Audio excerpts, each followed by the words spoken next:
ಎಲ್ಲರಿಗೂ ನಮಸ್ಕಾರ. ಆ, ಎಲ್ರಿಗೂ ಒಂದು ಸಲ ಥ್ಯಾಂಕ್ಸ್ ಹೇಳ್ತೀನಿ. ಯಾಕಂದರೆ ನಿನ್ನೆ ದಿನ ಅಂದರೆ 16/6/2026ನೇ ದಿನಾಂಕದ ವಿಡಿಯೋ ಮಾಡಬೇಕಾದಾಗ ನಾನು ಕೇಳಿದ್ದೆ, ತುಂಬ ಜನ ನನ್ನ ವಿಡಿಯೋನ ನೋಡ್ತಾ ಇದ್ದೀರಾ, ಬಟ್ ಲೈಕ್ ಮಾಡ್ತಾ ಇಲ್ಲ, ಯಾಕೆ ಇಷ್ಟ ಆಗ್ತಿಲ್ವಾ ಏನೋ ಹಾಗೆ, ಪ್ಲೀಸ್ ಇಷ್ಟ ಆದರೆ ಲೈಕ್ ಮಾಡಿರಿ ಅಂತ. ಇವತ್ತು ಆ ಒಂದು ವಿಡಿಯೋಕ್ಕೆ ತುಂಬಾ ಲೈಕ್ ಮಾಡಿದ್ದೀರಾ. ಹಾಗಾದರೆ ನಿಮಗೆ ನಮ್ಮ ವಿಡಿಯೋ ಯೂಸ್ ಆಗ್ತಾಯಿದೆ ಮತ್ತು ಇಷ್ಟ ಆಗ್ತಾಯಿದೆ ಅಂತ ಅನ್ನಿಸ್ತು. ಥ್ಯಾಂಕ್ಸ್ ಎಲ್ರಿಗೂ ಲೈಕ್ ಮಾಡಿದವ್ರಿಗೆ. ಕೆಲವರಿಗೆ ಮೋಸ್ಟ್ಲಿ ಆಗಿರಲಿಕ್ಕಿಲ್ಲ ಅಷ್ಟೇ, ಅಂದರೆ ಕೇಳಿಸ್ಕೊಂಡಿರ್ತೀರ, ಲೈಕ್ ಮಾಡೋದನ್ನು ಮರ್ತೋಗ್ಬಿಟ್ಟಿರ್ತೀರ ಅಷ್ಟೇ, ಇನ್ನೇನು ಇಲ್ಲ. ಸೊ ವಿಡಿಯೋ ನೋಡಿದಂಥ ಎಲ್ರಿಗೂ ಕೂಡ ಧನ್ಯವಾದಗಳನ್ನು ಹೇಳ್ತಾ, ಬನ್ನಿ 17ನೇ ತಾರೀಕು ವಿದ್ಯಾಚೇತನದಲ್ಲಿ ಏನೆಲ್ಲ ಆ್ಯಕ್ಟಿವಿಟೀಸ್ ಇರ್ತಾವಂತ ನೋಡ್ಕೊಂಡು ಬರೋಣ. ಈ ಒಂದು ವಿದ್ಯಾಚೇತನ PDF ಪ್ರಕಾರ 17/6/2026 17/6/2026 ಏನಿದೆ, ಇದು 15ನೇ ದಿನ ಆಗುತ್ತೆ. ಒಂದು ದಿನಗಳ ಲೆಕ್ಕಾಚಾರದ ಪ್ರಕಾರ ಜೂನ್ 1ನೇ ತಾರೀಕಿಂದ ಹಿಡ್ಕೊಂಡ್ರೆ ಇದು 15ನೇ ದಿನ ಆಗುತ್ತೆ. ಸೊ ಆದರೆ ಈ PDF ಅಲ್ಲಿ 15ನೇ ದಿನವನ್ನು ಏನಂತ ಮೆನ್ಷನ್ ಮಾಡಿದ್ದಾರೆ ಅಂದರೆ, ಇಲ್ಲಿ ಅಚೀವ್ಮೆಂಟ್ ಡೇ ಅಂತಂದು ಹೇಳಿ ಮಾಡಿದ್ದಾರೆ. ಸೊ ಇಲ್ಲಿ ಮಕ್ಕಳಿಗೆ ರಿವ್ಯೂ ಮಾಡಬೇಕು. ಸೊ ಸ್ಯಾಟರ್ಡೇ ಮಾಡ್ತೀವಲ್ವ ನಾವು ಒಂದು ವಾರದ ಪೂರ್ತಿ, ಸೊ ಆ ಅಚೀವ್ಮೆಂಟ್ ಡೇ ಅಂತ ಹೇಳಿದ್ದಾರೆ. ಸೊ ನಾನು ಹಿಂದೆ ಹೇಳಿರೋ ಥರ ಅದನ್ನು ಶನಿವಾರಕ್ಕೆ ಹಾಕ್ಕೊಂಡು, ಸೊ ನೆಕ್ಸ್ಟ್ 16ನೇ ದಿವಸದನ್ನು ಇವತ್ತು 15ನೇ ದಿನ ಮಾಡಬೇಕಾಗುತ್ತೆ. ಹಾಗಿದ್ರೆ ಬನ್ನಿ ಈಗ 16ನೇ ದಿನ ಏನು ಆ್ಯಕ್ಟಿವಿಟೀಸ್ ಇದ್ದಾವೆ ಅಂತ ನೋಡೋಣ. Day 16. So first exchange greetings and conversation, ride your vehicle, weather map, true and false ಅಂತ 3 ಆ್ಯಕ್ಟಿವಿಟೀಸ್ ಕೊಟ್ಟಿದ್ದಾರೆ. ಇಲ್ಲಿ ಮೆಟೀರಿಯಲ್ಸ್ ಏನು ಬೇಕಪ್ಪ ಅಂದರೆ pictures of various vehicles. So ಇಲ್ಲಿ ವೆಹಿಕಲ್ಸ್ ಪಿಕ್ಚರ್ಸ್ನ ತೋರಿಸ್ಬೋದು. ಸೊ ನಿಮಗೆ ಪಿಕ್ಚರ್ ಇಲ್ಲ ಅಂದರೂ ಕೂಡ ಒಂದು ನೆನ್ಪಿಟ್ಕೊಳ್ಳಿ, ನಲಿಕಲಿ ಕಿಟ್ ಅಂತ ಏನೋ ಸರಬರಾಜಾಗಿದೆ, ಅದರಲ್ಲಿ ವೆಹಿಕಲ್ಸೇ ಇದ್ದಾವೆ, ವೆಹಿಕಲ್ಸ್ ಪ್ಲಾಸ್ಟಿಕ್ ವೆಹಿಕಲ್ಸ್ ಮಾಡೆಲ್ಸ್ ಇದೆ. ಸೊ ಅದನ್ನು ಬೇಕಿದ್ರೆ ಯೂಸ್ ಮಾಡ್ಕೊಳ್ಬೋದು. ಸೊ ಇದನ್ನು ಏನು children as they enter the classroom show the pictures of different vehicles, ಬೇರೆ ಬೇರೆ ವೆಹಿಕಲ್ಸ್ಗಳನ್ನು ಕ್ಲಾಸ್ ರೂಮ್ ಬಂದ ತಕ್ಷಣ ತೋರಿಸ್ಬೇಕು. The child should enter the class pretends to drive the vehicles of his choice. ಅಂದ್ರೆ ಮಗು ಕ್ಲಾಸ್ ಒಳಗಡೆ ತನಗಿಷ್ಟವಾಗಿರೋ ವೆಹಿಕಲನ್ನು ಆ ವೆಹಿಕಲ್ ಮೇಲೇ ಕೂತ್ಕೊಂಡು ಬರೋ ಥರ ಆ್ಯಕ್ಟಿಂಗ್ ಮಾಡ್ಕೊಂಡು ಒಳಗಡೆ ಬರಬೇಕು. ಇದು activity. Instruct them to stand in a circle after entering the classroom. What day is today? And the answer is today is Wednesday. ಅವತ್ತು ವೆನ್ಸ್ಡೇ ಬರುತ್ತೆ ನಮಗೆ. So Wednesday make a weather map. So weather ಮ್ಯಾಪನ್ನು ನದಿಕಲ್ಲಿ ನಾವು ಈಗಾಗಲೇ ಹವಾಮಾನ ನಕ್ಷೆ ಮಾಡಿದ್ವಿ. ನಿಮ್ಮ ಹತ್ರ ಏನಾದರೂ ಒಂದು ವೇಳೆ ಆಲ್ರೆಡಿ ಅದು ಒಂದು ಏನಾದರೂ ಕಾಪಿ ಇದ್ದರೆ ಒಂದು ಜೆರಾಕ್ಸ್ ಮಾಡ್ಕೊಂಡು ಹೊಸದು ಮಾಡ್ಕೊಳ್ರಿ.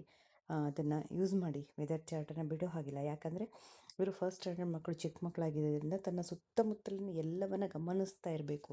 ಹೇಗೆ ಬದಲಾವಣೆಗಳು ಆಗ್ತವೆ, ವಾತಾವರಣ ಯಾವ ರೀತಿಯಾಗಿ ಬದಲಾವಣೆ ಆಗ್ತದೆ, ಇದನ್ನೆಲ್ಲವನ್ನು ಕೂಡ ನಾವು ಕಲಿಸ್ಕೊಡ್ಬೇಕಾಗತ್ತೆ. ಹಾಗಾಗಿ ಮಕ್ಕಳಿಗೆ ಆ ವೆದರ್ ಚಾರ್ಟ್ ಅನ್ನೋದನ್ನು ಬಿಡೋ ಹಾಗಿಲ್ಲ. ನಲಿಕಲಿ ಹೋಯಿತು ಅಥವಾ ನಲಿಕಲಿ ಬಿಟ್ಟೋಯ್ತು, ದ್ವಿಭಾಷಾ ಮಾಧ್ಯಮ ಅಂತ ಹೇಳಿ ನಲಿಕಲಿಯ ಎಲ್ಲವನ್ನ ಹಂತಗಳು ಇದನ್ನು ಬಿಡಬೇಡ್ರಿ.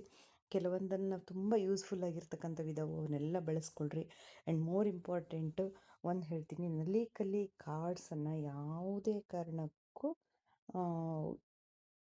ವೇಸ್ಟ್ ಅಲ್ಲ. ಅವು ನಲಿಕಲಿ ಕಾರ್ಡ್ಸು ಯಾವ್ಯಾವು ಯಾವನೇ ಆಗಿರಲಿ, ಅವು ಕನ್ನಡದ್ದಾಗಿರಲಿ ಇಂಗ್ಲೀಷ್ದಾಗಿರಲಿ ಏನಕ್ಕೆ ಕಾರ್ಡ್ಸ್ ಇದ್ದಾವಲ್ಲ, ನಿಮಗೆ ನಾಳೆ ಈ ಸೌಂಡ್ಸ್ ಹೇಳಬೇಕಾದಾಗ ತುಂಬಾ ಬ್ಲೆಂಡ್ಸು ಡಯಾಗ್ರಾಫ್ಸು ಏನೆಲ್ಲ ಹೇಳ್ಕೊಟ್ಟಿದ್ರಲ್ಲ, ಮತ್ತೆ 1ನೇ ಕ್ಲಾಸಿಗೆ ಯೂಸ್ ಆಗ್ತವೆ. ಸೊ ಯಾವುದನ್ನು ತೆಗಿಬೇಡಿ, ಎಲ್ಲ ಒಂದು ಸೆಟ್ಟಾಗಲಿ ನಿಮ್ಮ ಹತ್ರ ಅದನ್ನು ಜೋಡಿಸಿಟ್ಕೊಳ್ರಿ.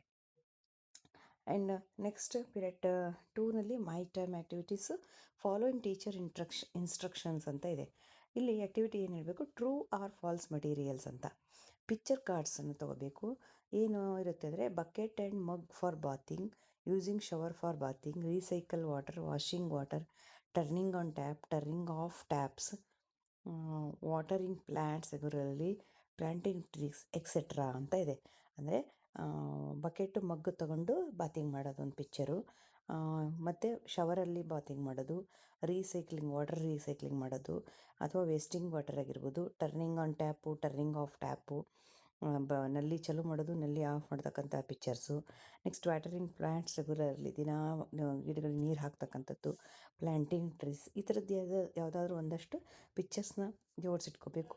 ಮೆಥಡ್ ಏನಂದರೆ make the children sit in a circle, ಮಕ್ಕಳನ್ನು ಸರ್ಕಲಲ್ಲಿ ಕೂಡಿಸಿ, place the picture cards in the bag, pass the bag and do the passing the parcel activity.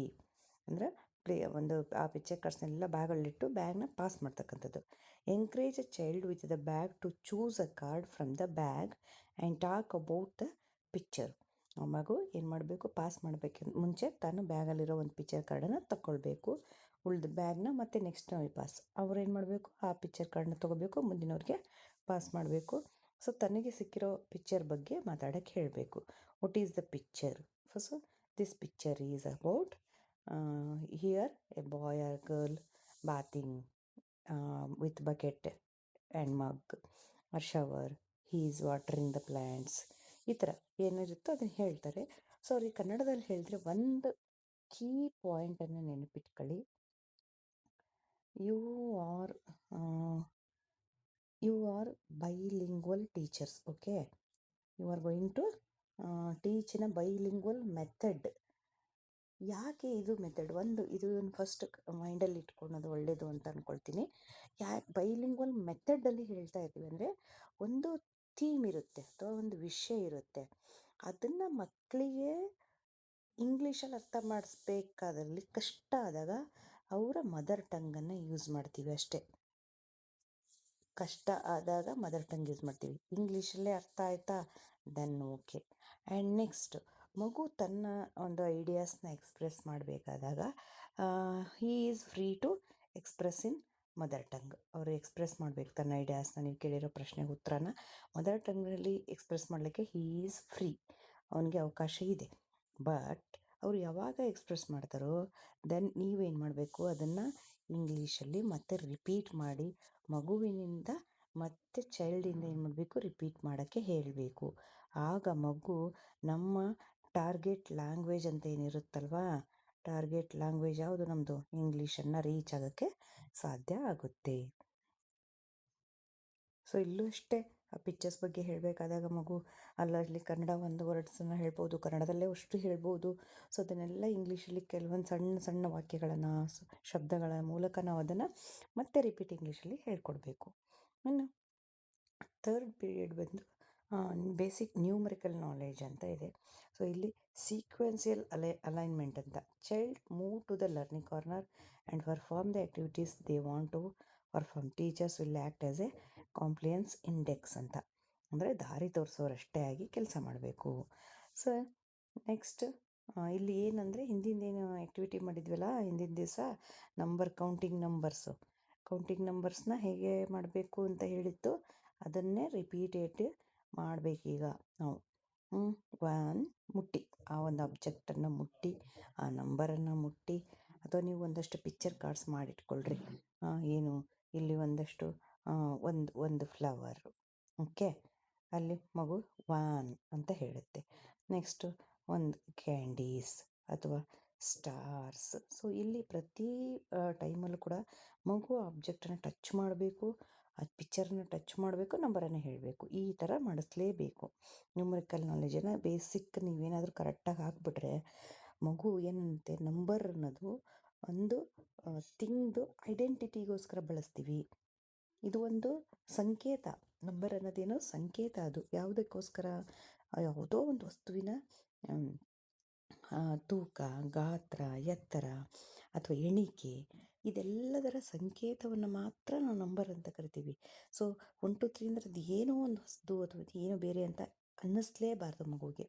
ಅದಕ್ಕೆ ಇಲ್ಲಿ ಪ್ರತಿ ಸಲನೂ ಯಾವಾಗ ನಾವು ನಂಬರ್ಸ್ದು ಕ್ಯಾಲ್ಕುಲೇಷನ್ ಮಾಡೋಕ್ಕೆ ಸ್ಟಾರ್ಟ್ ಮಾಡ್ತೀವಿ ನೋಡಿ, ಅಡಿಷನ್ನು ಸಬ್ಸ್ಟ್ರಾಕ್ಷನು, ಸೊ ಅವಾಗಲೂ ಕೂಡ ಹೇಳ್ತಾರೆ ಅದನ್ನು ಪ್ರತಿಯೊಂದನ್ನು ಕೂಡ ಹಣದ ಲೆಕ್ಕಾಚಾರಕ್ಕೆ ಬಳಸ್ರಿ ಅಂತ ಕೂಡ ಇದೆ ಅದು ಮೆಥಡು. ಸೊ ಮ್ಯಾಥ್ಸ್ ಮಾಡಬೇಕಾದ್ರೆ ಬಂದಾಗ ಹೇಳೋಣ. ನೆಕ್ಸ್ಟ್ ಬಂದು 4th ಪೀರಿಯಡಲ್ಲಿ ಕ್ರಿಯೇಟಿವ್ ಆರ್ಟ್ಸ್ ಅಂತ ಇದೆ. Touch and feel sensitivity. So ಇವತ್ತು ಸೆನ್ಸಿಟಿವಿಟಿ ಬಗ್ಗೆ, ನಿನ್ನೆ ಏನಾಗಿತ್ತು ಸ್ಮೆಲ್ಲಿಂಗಿನ ಬಗ್ಗೆ ಹೇಳಿದ್ವಿ ಮಂಗಳವಾರ. ಸೊ ಬುಧವಾರ ಸೆನ್ಸಿಟಿವಿಟಿ. ಇಂಡಿಕೇಟಿವ್ ನಂಬರ್ ಅಂತ, sequencing. The purpose is to arrange sequentially materials required number cards from 1 to 10 ಅಂತ ಇದೆ. So method, tell the children to sit in a circle, place the number cards from 1 to 10 in a tray and allow the children to arrange the cards with the indicated numbers in order. ಅಂದರೆ 1ರಿಂದ 10ರವರೆಗೆ number ಕಾರ್ಡ್ಸನ್ನು ಇಟ್ಕೋಬೇಕು ಒಂದು tray ಒಳಗೆ. ಅದನ್ನು ಮಗು serial ಆಗಿ sequence ಆಗಿ ಅದನ್ನು ಜೋಡಿಸ್ಬೇಕು. Development of small muscle motor power and development of creativity ಅಂತ ಇದೆ. ಸೊ ಇಲ್ಲಿ ಏನಂತಂದರೆ ಇದು ಯಾವುದು ಪೀರಿಯಡ್ ನಂಬರ್ 3ದೇ ಆ್ಯಕ್ಟಿವಿಟಿ. ಇದು ಪೀರಿಯಡ್ ನಂಬರ್ ಇಲ್ಲಿವರೆಗೂ ಪೀರಿಯಡ್ ನಂಬರ್ 3ದೇ activity. So next activity period number 4 ಏನಿದೆ ಅಂದರೆ ಟ್ರೈ ಇಟ್ ಅಂತ ಕೊಟ್ಟಿದ್ದಾರೆ. So development of fine motor skills, increase finger dexterity and improves concentration ಅಂತ. ಫಿಂಗರ್ ಡೆಕ್ಸ್ಟ್ರಿನಿಟಿ ಅಂತಂದರೆ ಮಗುವಿಗೆ ಬೆರಳುಗಳನ್ನು ಉಪಯೋಗಿಸ್ತಕ್ಕಂತಹ ಸಾಮರ್ಥ್ಯವನ್ನು ಬೆಳೆಸ್ತಕ್ಕಂಥದ್ದು. ಇದಕ್ಕೇನು ಬೇಕು? ಸೀಸರ್ಸು, ಕಲರ್ಡ್ ಮ್ಯಾಪ್ಸ್ ಮತ್ತು ಗ್ಲೂ ಬೇಕಂತೆ. ಏನು ಯಾವ ಥರ ಮಾಡಬೇಕು? Make the children to sit in a circle, ask them to cut out a picture of different maps, taluks, districts, and paste it on a cardboard. Then cut it into 6 to 5 pieces of different shapes in tangram pattern. Then tell them to put the cut pieces back together to form the original map ಅಂತ ಕೊಟ್ಟಿದ್ದಾರೆ. ಅಂದರೆ ತಾಲೂಕು ಅಥವಾ ಡಿಸ್ಟಿಕ್ಕಿನ ಮ್ಯಾಪನ್ನು ನಾವೇನು ಮಾಡಬೇಕು? Tangram ಶೇಪಲ್ಲಿ. What are the tangram shapes? Square, rectangle, ಒಂದು ನಿಮಿಷ. Tangram shapes square ಆಗಿರ್ಬೋದು, ರೆಕ್ಟ್ಯಾಂಗಲ್ಲು, ಟ್ರಯಾಂಗಲ್ಲು, ಆಮೇಲೆ ಈ ಥರದ್ದು ಟ್ರಯಾಂಗಲ್ ಬರುತ್ತೆ ನೋಡು ಅದು ಒಂದು, ಆಮೇಲೆ ವಜ್ರಾಕೃತಿಗಳು, ಆಮೇಲೆ ಇದು ಸರ್ಕಲ್ ಬರಲ್ಲ ಇದ್ರಾಗೆ. ಸೊ ಇದು ಟ್ಯಾನ್ಗ್ರಾಮ್ ಒಂದು ಶೇಪ್ಸ್ ಇದು. ಸೊ ಆ ಟ್ಯಾನ್ಗ್ರಾಮ್ ಶೇಪ್ಸನ್ನು ಏನು ಮಾಡಬೇಕು ಅಂತಂದರೆ ನಾವು ಕಟ್ ಮಾಡಿಟ್ಕೊಂಡು ಅವನ್ನ ಅಂದರೆ ಆ ಮ್ಯಾಪನ್ನು ಏನು ಮ್ಯಾಪ್ ಇರುತ್ತಲ್ಲ ಅದನ್ನು ಈ ಶೇಪ್ಗಳಲ್ಲಿ ನಾವು ಏನು ಮಾಡಬೇಕು? ಕಟ್ ಮಾಡಿ ಇಟ್ಕೋಬೇಕು. ಒಂದು ಮ್ಯಾಪ್ ಇದೆ ಅಂತ ತಿಳ್ಕೊಳ್ಳಿ. ಸೊ ಇದನ್ನು ನಮ್ಮ ಮಗು ಏನು ಮಾಡಬೇಕು? ಅರೇಂಜ್ ಮಾಡ್ತಕ್ಕಂಥದ್ದು. ಸೊ ಇದು ನಿಮಗೆ ಆಗಲಿಲ್ವಾ? ಯೋಚನೆ ಮಾಡಬೇಡಿ. ಇಲ್ಲಿ ನಮಗೆ ಒಂದು ಏನು ಕೊಟ್ಟಿದ್ದಾರೆ? Development of fine motor skills ಅಂತ ಕೊಟ್ಟಿದ್ದಾರೆ. ಓಕೆನಾ? ಸೊ ಇದಕ್ಕೆ ನಮ್ಮ ನಲಿಕಲಿ ಕಿಟ್ ಅಂತ ಬಂದಿದೆ. ಸೊ ನಲಿಕಲಿ ಕಿಟ್ಟನ್ನು ಬೇಕಿದ್ರೆ ನಿಮಗೊಂದು ಸಲ ನಾನು ಪರಿಚಯ ಮಾಡಿಬಿಡ್ತೀನಿ ಯಾವಾಗಾದರೂ ಒಂದು ಸಲ. ಸೊ ನಲಿಕಲಿ ಕಿಟ್ ಬಂದಿದೆ. ಇಲ್ಲಿ ಎನಿಮಲ್ಸು ಮತ್ತು ಇನ್ನೊಂದನ್ನ ಫಝಲ್ಸ್ ಅಂತ ಕೊಟ್ಟಿದ್ದಾರೆ ಕೆಲವೊಂದು. ನನಗೂ ಅಷ್ಟು ನೆನಪಿಲ್ಲ, ಬಟ್ ಎನಿಮಲ್ಸ್ ನೋಡಿದ್ದೆ ನಾನು. ಆ ಫಝಲ್ಸ್ ಇದಾವೆ, ಆ ಫಝಲ್ಸ್ನ ಜೋಡಿಸೋದನ್ನು ಬಿಡಿ. ಯಾಕಂದರೆ ಈ ಫಿಂಗರ್ ಡೆಕ್ಸ್ಟ್ರಿನಿಟಿ ಬೇಕು, ಕಾನ್ಸಂಟ್ರೇಷನ್ ಬೇಕು ಮಗುವಿಗೆ. ಅದನ್ನು ಡೆವಲಪ್ಮೆಂಟ್ ಮಾಡಬೇಕು ನಾವಿಗೆ. ಮ್ಯಾಪ್ಸೇ ತೊಗೊಂಡು ಮಾಡಬೇಕು ನೋ. ಇಲ್ಲಿ ಪರ್ಟಿಕ್ಯುಲರ್ ಆಗಿ ಆಲ್ರೆಡಿ ಮೇಲ್ಗಡೆ ಮೆನ್ಷನ್ ಮಾಡಿದ್ದಾರೆ ನಮಗೆ ಇಂಡೆಕ್ಸಲ್ಲಿ. ಇದೇ activity is not the Bible. ಇದು ಬೈಬಲ್ ಅಲ್ಲ, ಇದು ಭಗವದ್ಗೀತೆ ಇದಲ್ಲ. ಇದು ಒಂದು ನಿಮಗೆ ಇಂಡೆಕ್ಸ್ ದಾರಿ. ಬಟ್ ನೀವು ಮಾಡೋ ಚಟುವಟಿಕೆ, ನೀವು ಮತ್ತೆ ಇದ್ರ ಬದಲಾಗಿ ಬೇರೆ ಯಾವ ಚಟುವಟಿಕೆ ಮಾಡ್ತಿರಲ್ಲ ಆ ಚಟುವಟಿಕೆ ಏನಾಗಿರಬೇಕು ಅಂದರೆ ಇದೇ ಸಾಮರ್ಥ್ಯವನ್ನು ಬೆಳೆಸ್ತಕ್ಕಂಥದ್ದು ಅಥವಾ ಮಕ್ಕಳಲ್ಲಿ ಈ ಸಾಮರ್ಥ್ಯವನ್ನು ಮೂಡಿಸ್ತಕ್ಕಂಥ ಚಟುವಟಿಕೆನೇ ಆಗಿರಬೇಕು. ಸೊ ಇಲ್ಲಿ ಸಾಮರ್ಥ್ಯ ಏನು ಕೊಟ್ಟಿದ್ದಾನೆ? Increase finger dexterity and improves concentration ಅಂತ ಕೊಟ್ಟಿದ್ದಾರಲ್ವಾ. ಸೊ ಅಲ್ಲಿ ಪಝಲ್ಸ್ ಇದಾವೆ, ಅವನ್ನ ತೊಗೊಂಡು ಮಾಡಿರಿ. ನೆಕ್ಸ್ಟ್ ವೀಡಿಯೋದಲ್ಲಿ ಬೇಕಿದ್ರೆ ನಾನು ನಲಿಕಲಿ ಕಿಟ್ಟಲ್ಲಿ ಯಾವುದನ್ನು ಹೆಂಗೆ ಬಳಸ್ಬೋದು ಅನ್ನೋದನ್ನ ಬೇಕಿದ್ರೆ ಒಂದು ಟೈಮ್ ಹೇಳ್ಕೊಡ್ತೀನಿ. ನಿಜವಾಗ್ಲೂ ಸ್ವಲ್ಪ ಬ್ಯುಸಿ ಇದ್ದೀನಿ, ಹೇಳ್ತೀನಿ, ಪರವಾಗಿಲ್ಲ. ಆದರೂ ಸೊ ಅದನ್ನು ಯೂಸ್ ಮಾಡಿಕೊಂಡು ನೀವು ಮಾಡಬಹುದು, ತೊಂದರೆ ಇಲ್ಲ. ಅದು ತುಂಬ ಚೆನ್ನಾಗಿದೆ. ಮಕ್ಕಳಿಗೆ ಇನ್ನೂ ಆ ಎನಿಮಲ್ಸು ಬರ್ತಾ ಬರ್ತಾ ಆ ಎನಿಮಲ್ಸ್ನ ಗೆಸ್ ಮಾಡ್ತಾರಲ್ಲ, ವಾ ದೇ ಎಂಜಾಯ್ಡ್ ಲಾಟ್. ತುಂಬಾ ಖುಷಿ ಪಡ್ತಾರೆ ಅದನ್ನು ಆ್ಯಕ್ಚುಲಿ ಅವ್ರ ಮಕ್ಕಳು. ಇನ್ನು ಪೀರಿಯಡ್ ನಂಬರ್ 5ಅಲ್ಲಿ ಬಂದರೆ language development, name board, what next, weather ಮ್ಯಾಪನ್ನು ಯೂಸ್ ಮಾಡಿ ಅಂತ ಹೇಳ್ತಾರೆ. ಎಬಿಲಿಟಿ ಏನಿದ್ರದ್ದು ಅಂದರೆ word recognition, vocabulary development, print awareness and comprehension. ಪದಗಳನ್ನು ಗುರುತಿಸ್ತಕ್ಕಂಥದ್ದು, ಶಬ್ದ ಸಂಪತ್ತನ್ನು ಹೆಚ್ಚಿಸ್ಕೊಳ್ತಕ್ಕಂಥದ್ದು, ಪ್ರಿಂಟ್ ಅವೇರ್ನೆಸ್ ಅಂತ ಇದೆ, ನೋಡೋಣ ಮುಂದೆ ಏನಂತ. ಅಂದರೆ ಪ್ರಿಂಟಲ್ಲಿರೋ ಅಕ್ಷರಗಳನ್ನು ಓದ್ತಕ್ಕಂಥದ್ದು print awareness means. And comprehension ಅಂತಂದರೆ ಎಲ್ಲವನ್ನು ತಿಳಿದುಕೊಳ್ತಕ್ಕಂಥದ್ದು. So activity name plate. Objective ಏನು? ಇದರ ಉದ್ದೇಶ ಏನು? Word recognition with the help of picture, pronunciation printed words aloud. ಅಂದರೆ ಪಿಕ್ಚರನ್ನು ಓದಿ ಆ ಪಿಕ್ಚರ್ ಕೆಳಗಡೆ ಒಂದೇನೋ ಪಿಕ್ಚರ್ ಕೊಟ್ಟಿರ್ತೀವಲ್ವಾ, ಈ ಪಿಕ್ಚರ್ ಟ್ರೀ ಪಿಕ್ಚರ್ ಇದೆ, ಇಲ್ಲಿ ಕೆಳಗಡೆ ಲೆಟರ್ಸಲ್ಲಿ ಟ್ರೀ ಅಂತ ಇರುತ್ತೆ. ಸೊ ಈ ಪಿಕ್ಚರ್ ನೋಡಿ ಇದು ಇರಬಹುದು, ಈ ವರ್ಡ್ ಅಂದರೆ ಇದು ಟ್ರೀ ಅಂತಲೇ ಇದೆ ಅನ್ನೋದನ್ನು ರಿಕಗ್ನೈಸ್ ಮಾಡ್ತಕ್ಕಂಥದ್ದು. ಸೊ ಇಲ್ಲೊಂದು ಬಾಲ್ ಕೊಟ್ಟಿರ್ತೀವಿ, ಓಕೆ. ಕೆಳಗಡೆ ಬಾಲ್ ಅಂತ ಬರೆದಿರ್ತೀವಿ. ಸೊ ಇದನ್ನು ನೋಡಿದ ತಕ್ಷಣ ಬಾಲ್ ಅನ್ನುತ್ತೆ ಮಗು. So this word is also ball, this word is also tree. ಈ ಶಬ್ದನೂ ಕೂಡ ಬಾಲ್ ಅನ್ನೋದನ್ನೇ ಸೂಚಿಸುತ್ತೆ, ಈ ಶಬ್ದ ಕೂಡ ಟ್ರೀ ಅನ್ನೋದನ್ನೇ ಸೂಚಿಸುತ್ತೆ ಅನ್ನೋದನ್ನು ಕಲಿಬೇಕು ಮಗು. ನೆಕ್ಸ್ಟ್ ಇದಕ್ಕೆ ಮಟೀರಿಯಲ್ಸ್ ಅದೇ ಏನು ಬೇಕಪ್ಪ ಅಂತಂದರೆ, ಮಟೀರಿಯಲ್ಸ್ ಏನು ಬೇಕು ಅಂತಂದರೆ story cards, clue pictures, pictures of situations event in the story ಅಂತ ಹೇಳಿದರೆ. Method pasting a picture in front of each child's name, read his name. Pasting a picture in front of each child's name, read his name. A child who cannot identify himself through a picture. Example, pasting a picture of a tree in front of the child's name Ramesh, recognizing himself through the image when he could not read as Ramesh ಅಂತ ಹೇಳಿದರೆ.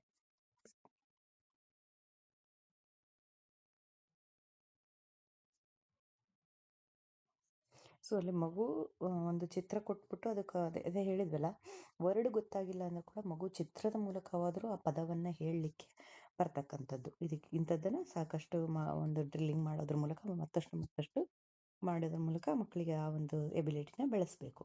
ಇನ್ನು period number 6ಅಲ್ಲಿ outdoor game ಅಂತ ಇದೆ. Run the small tyre ಅಂತ. Activity push small tires and barrels ಅಂತ. ಇಲ್ಲಿ ಏನಕ್ಕೆ ಇದು ಅಂದರೆ strength, muscle motor skill development, ಮಕ್ಕಳ ಸ್ನಾಯುಗಳು ಬದಲಾವಣೆಗೋಸ್ಕರ ಇರ್ತಕ್ಕಂಥದ್ದು. ಟೈಯರ್ಸ್, ಬ್ಯಾರಲ್ಸ್ ಬೇಕು ಅಂತ ಹೇಳ್ತಾರೆ. ಹಿಂದೆ ನಾವೆಲ್ಲ ಚಿಕ್ಕವರಿದ್ದಾಗ ಆಡ್ತಿದ್ವಿಲ್ವಾ, ಸೈಕಲ್ ಗಾಲಿನ ಉರುಳಿಸ್ತಕ್ಕಂಥದ್ದು ಅಲ್ವಾ. The teacher instruct each child to push a small tyre and a small barrel. ಇದು ಇಲ್ಲ ಅಂತಂದರೆ, ನಿಮ್ಮ ಹತ್ರ ಇಲ್ಲ ಅಂದರೆ ರಿಂಗ್ ಇರುತ್ತಲ್ವಾ ಸ್ಕೂಲಲ್ಲಿ, ಸಣ್ಣ ರಿಂಗು, ಅದನ್ನು ತಗೊಳ್ರಿ. ಬೇರೆ ಏನು ಸರ್ಕಲ್ ಶೇಪಲ್ಲಿ ನಿಮ್ಮಲ್ಲಿ ಇದೆ ಅಂತಕ್ಕಂಥದ್ದನ್ನು, ಕೊನೇ ಪಕ್ಷ ಯಾವುದೂ ಇಲ್ಲ ರೀ ನಮ್ಮ ಕಡೆ ಅಂತಂದರೆ, ನಿಮ್ಮ ಮಕ್ಕಳು ಊಟ ಮಾಡೋಕ್ಕಂತ ತಟ್ಟೆ ಯೂಸ್ ಮಾಡ್ತಿರಲ್ಲ, ಜಸ್ಟ್ ಒನ್ಸ್. ಬಟ್ ಅವರಿಗೆ ಮೊದಲೇ ಹೇಳ್ರಿ, ನೆಕ್ಸ್ಟ್ ಈ ತಟ್ಟೆ ಜೊತೆ ಆಟ ಆಡಬೇಡ. ಸೊ ಕೊನೆ ಪಕ್ಷ ನಾನು ಹೇಳ್ತಿರೋದಷ್ಟೇ, ಅದು ಕೊನೇ ಒಂದು ಆಪ್ಷನ್. ಮತ್ತು ಅದನ್ನೇ ಹಿಡ್ಕೊಂಡು ಮಕ್ಕಳು ಮನೆಯಾಗೆ ಸಿಕ್ಕರೂ ಆಡ್ತಿರ್ತವೆ. ನಾವು ಆಡೇವಿ ಎಲ್ಲನೂ ಮಕ್ಕಳಿಗೆ. ಆದರೆ ಶಾಲೆಯಲ್ಲಿ ಆ ಥರ ಮಾಡಬಾರ್ದು, ಮ್ಯಾನರ್ಸ್ ಕಲಿಸ್ಬೇಕು ಅನ್ನೋ ಕಾರಣಕ್ಕೆ ನಾನು ಇದನ್ನು ಅವಾಯ್ಡ್ ಮಾಡ್ತೀನಿ. Okay. So next 7th period story time. My reading partner stick serial images. Push small tires and ಇದು ಮತ್ತೆ ಇದಾಗಿದೆ.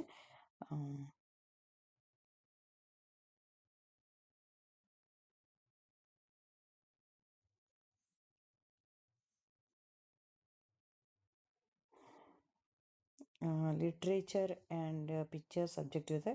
To develop listening skills, to increase vocabulary, increase concentration method ಅಂತ. Show the pictures in the literature to the children to make it simple to name the characters objectives. ಇಲ್ಲಿಂದ ಇದೆ ಇದು ಮೇಲಿಂದ ಅಲ್ಲ. ನೀವು ಅದನ್ನು ಮತ್ತೆ ಅದೇ ಔಟ್ಡೋರ್ ಗೇಮ್ ಇತ್ತಲ್ಲ ಅದರದ್ದೇ ಇದೆ ಅದು. ಸೊ ಅದು ಬಿಡಿ. ಇಲ್ಲೊಂದು ನೀವು ಆಗಾಗಲೇ ಸ್ಟೋರಿನ ಹೇಳ್ತಿರ್ತೀರಲ್ಲ ಅದರದ್ದು ಮತ್ತೆ ಮಗುವಿಗೆ ಪದೇ ಇಲ್ಲಿ ನೋಡ್ರಿ 2ರಿಂದ 3 ಸ್ಟೋರಿ ಅಷ್ಟೇ ಇಡೀ 30 ದಿನಕ್ಕೆ ಕೊಟ್ಟಿದ್ದಾರೆ. ಸೊ ಅಟ್ಲೀಸ್ಟ್ ಮಗು ಆ ಪಿಕ್ಚರನ್ನು ನೋಡಿದಾಗ ಒಂದು ಚಿಕ್ಕ ಚಿಕ್ಕ ಸೆಂಟೆನ್ಸ್ಗಳನ್ನು ಹೇಳಲಿಕ್ಕೆ ಕಲೀಲೇಬೇಕಂತಂದೇ ಆಗುತ್ತೆ. ಇದು ನಾನು ಹೇಳ್ತಾ ಇರೋದಲ್ಲ, ಬಟ್ ಯಾಕಂದರೆ ಇಲ್ಲಿ 30 ಡೇಸ್ ಟೈಮ್ ಇದೆ. 30 ಡೇಸ್ ನೀವು ಮಾಡ್ತಿರ್ತೀರ. ಜೂನ್ 1ರಿಂದ ಜೂನ್ 30ವರೆಗೂ ನಿಮ್ಮದು ವಿದ್ಯಾಪ್ರವೇಶ ಇದೆ. ಒಂದು ಪಿಕ್ಚರನ್ನು ನೋಡಿದಾಗ ಅದರಲ್ಲಿರೋ ಸ್ಟೋರಿ ಪಿಕ್ಚರ್ಸ್ನ ನೋಡಿದಾಗ ಅಲ್ಲಿರೋ ಕ್ಯಾರೆಕ್ಟರ್ಸ್ ಯಾವುದು, ಯಾವ ಕ್ಯಾರೆಕ್ಟರ್ ಏನು ಮಾಡುತ್ತೆ ಅಂತಕ್ಕಂಥದ್ದನ್ನು ಒಂದಷ್ಟು ಹೇಳಲಿಕ್ಕೆ ಮಗು ಏಬಲ್ ಆಗಲೇಬೇಕಾಗುತ್ತೆ. So the last period is about see you again. Do a quick recap and recall of the activities performed on this day. ಎಲ್ಲವನ್ನು ಮಾಡಿರಿ. ಯಾರು ಗೇಮ್ಸ್ ಎಲ್ಲ ವಿನ್ ಆಗಿದ್ರು ಅವ್ರಿಗೆ ಅಪ್ರಿಷಿಯೇಟ್ ಮಾಡಿ, ನೆಕ್ಸ್ಟ್ ಡೇಗೆ ಎಲ್ಲರಿಗೂ ಮತ್ತೆ ಬನ್ನಿ ಅಂತ ಗುಡ್ ಬೈ ಹೇಳಿ ಕಳಿಸಿ. So thank you teachers, thank you for your support. Wonderful support ಇದೆ ನಿಮಗೆ. ಮತ್ತೆ ಯಾವ ರೀತಿಯ ವಿಡಿಯೋಸ್ ಬೇಕು ಈ ಬೈಲಿಂಗ್ವಲ್ ಮಾಡೋಕ್ಕೆ, ನಿಮಗೆ ಬೈಲಿಂಗ್ವಲ್ ಕ್ಲಾಸ್ನ ಹ್ಯಾಂಡಲ್ ಮಾಡಲಿಕ್ಕೆ ನಿಮಗೆ ಯಾವ್ಯಾವ ಥರ ಟಾಪಿಕ್ಸ್ ಬೇಕಾಗುತ್ತೆ ಅನ್ನೋದನ್ನು ದಯವಿಟ್ಟು ಕಮೆಂಟಲ್ಲಿ ಹಾಕಿ. ನಾನು ಅಂತಹ ವೀಡಿಯೋಸ್ಗಳನ್ನ ಅಪ್ಲೋಡ್ ಮಾಡ್ತೀನಿ. So thank you all.